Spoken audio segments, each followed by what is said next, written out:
Ever wonder how some celebrities manage to stay, like, as so popular, Yeah, for decades? right. Today, we're going to do a deep dive into the career of Ye Jin. Oh, interesting. Yeah, she's a beloved South Korean actress, and honestly, I kind of want to know what makes her image so unshakable. I'm in. Perfect, because uh, we've got all these excerpts here. Oh, cool. Yeah, not necessarily full-blown scandals, Okay. but situations, little things that Yeah. really drew public attention to Sun Ye-jin over the years. It's easy to just like label someone scandal-free. Slap that on, yeah. Right. But I think we should unpack this. Yeah. It is kind of interesting to even think about that term, scandal-free. Like, what does that even mean? Exactly. It assumes a certain set of values. Right. A certain, a specific way of behaving. Like what's acceptable. Exactly. Right. And, of course, this stuff changes, like, across cultures. Totally. And over time. It's so true. Like, why does Sun Ye-jin have this image? It's so fascinating to me. So let's start with the ever-present plastic surgery conversation. Always there. Always. Yeah. It's no secret that plastic surgery is very common in South Korea. It is. Right. Extremely common. And the entertainment industry. Oh, especially. They put so much pressure on appearances. Huge pressure. It's intense. Yeah.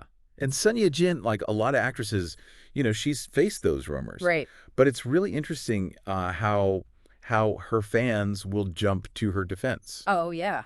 Pointing to her, like, consistent looks over her whole career. Yeah. And it's not just, like, blind faith. They've got evidence. They do. Right. They're analyzing photos. They're comparing features. They're like amateur detectives. It's amazing. It really is. They are invested They are. in proving her authenticity. I love it. It's like beyond, typical fan-celebrity relationship. They are loyal. What is it about Sun Ye-jin that inspires this, like, fierce protectiveness? It makes you wonder, right? Yeah. Is it just her talent? Her personality? What is it? I mean, it's probably a mix of things. I mean, she's known for being really careful about the roles she chooses. Oh, right. Making sure, she showcases her range, doesn't get typecast. Yeah. So that, I think, might give people this sense of her being really thoughtful. I see. And deliberate in her choices. Well, that's a good point. Yeah, and that kind of, maybe that feeling extends to how people view her personal life, too. That makes sense. It's not just about staying out of trouble. It's about actively creating a certain image. Totally. And speaking of public image and navigating that, Hyun Bin, the whole dating saga.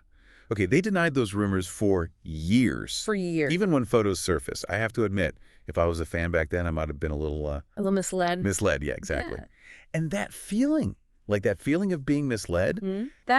That's really common when it comes to Korean entertainment. Okay. Because agencies really control the narratives Interesting. of their stars. Wow. Especially when it comes to relationships, like early stages, everything's very hush-hush. But isn't that, like, kind of the opposite of what fans want? You know what I mean? Yeah. Like you were saying, how invested they are in Sun Ye-jin's life. Right, right. Right. It is this kind of tricky balancing act. Totally. On one hand, fans want to feel connected. They want to be in the loop. Exactly, like Huh. be part of their idol's journey. Right. But then there's this, I think, a recognition, Uh-huh. maybe subconscious, that, like, a little mystery. Little mystique Yeah. is important for a star's image. It's crucial. Yeah. It's a complicated relationship For sure. fueled by, like, genuine affection, Hmm. but also the desire to be entertained. Exactly. Yeah. I think that whole Hyun Bin thing really just, like, brought all that to the surface. Put it all under a microscope. Yeah. Oh, and then there's all the criticism she got for those luxury brand endorsements. What's your take on all that?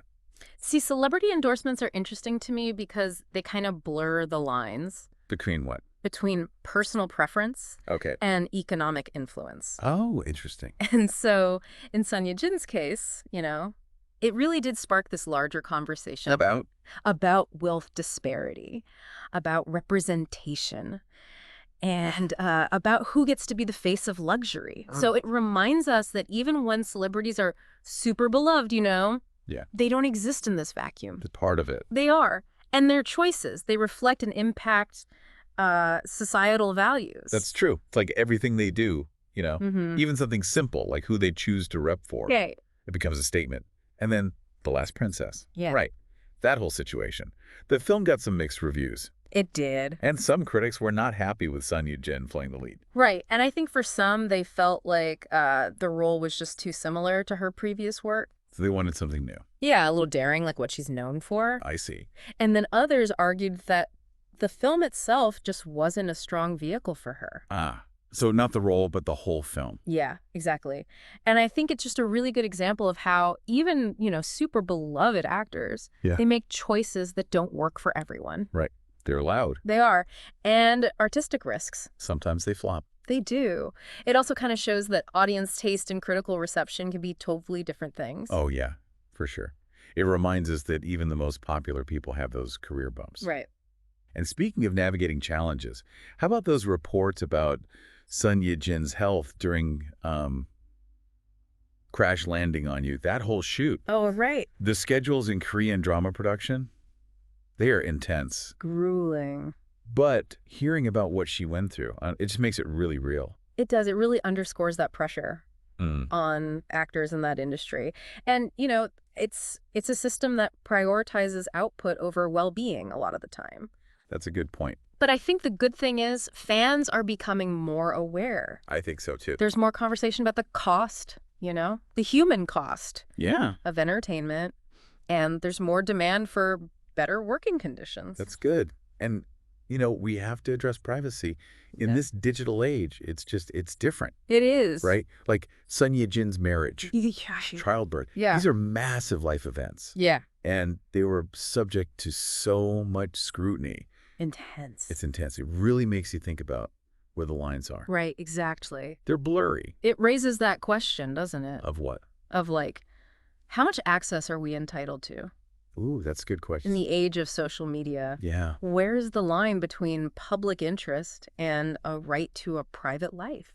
Especially with those big personal milestones. Yeah, it's tough. There's no easy answer. It seems like Sun Ye Jin's image. Yeah. So much more than just being scandal-free. Way more. It's talent, it's careful choices, it's this complex relationship with her fans. Yeah, dedicated fan base. They go hard. They do, which again, kind of leaves us with a lot to think about, doesn't it? Totally. What role do WE play as audiences in shaping celebrity culture?